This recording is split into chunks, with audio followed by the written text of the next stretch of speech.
Ségolène Royal est donc en mauvaise posture pour le deuxième tour des législatives à La Rochelle. Un sondage IFOP pour France Bleu la donne, vous le voyez, perdante dimanche, 42%, 58% face à Olivier Falorni. Sondage réalisé avant et pendant l'affaire du tweet. Un écart qui semble assez surprenant, c'est ce que nous dit Jérémy Trottin qui couvre la campagne législative à La Rochelle pour BFM TV et qui suit Ségolène Royal depuis plusieurs jours.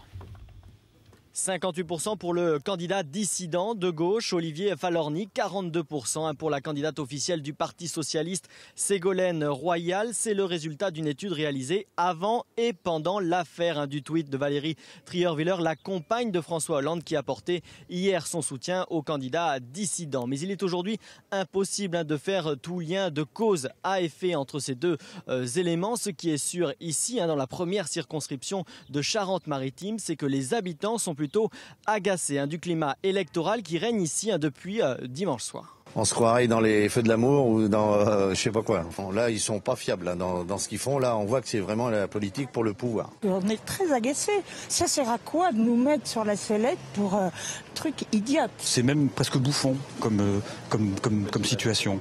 Bon, c'est presque ahurissant, on pourrait dire même. Je trouve qu'il y a vraiment de faire un drame, mais il est rare qu'une maîtresse ne soit pas jalouse de l'ex de son mari ou l'ex de son ami.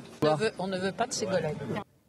Des électeurs également très agacés par le parachutage de Ségolène Royal, la présidente de la région Poitou-Charentes. Des électeurs également très agacés par les intentions de Ségolène Royal qui, en cas de victoire dimanche soir, convoite la présidence de l'Assemblée nationale. Quoi qu'il arrive, Ségolène Royal, elle continue inlassablement à faire campagne ici sur le terrain. Elle était ce matin aux côtés de Jean-Michel Bailey, le président des radicaux de gauche. Elle est cet après-midi dans un porte-à-porte dans un quartier populaire de La Rochelle et sera ici toujours à La Rochelle en meeting ce soir à 20h30.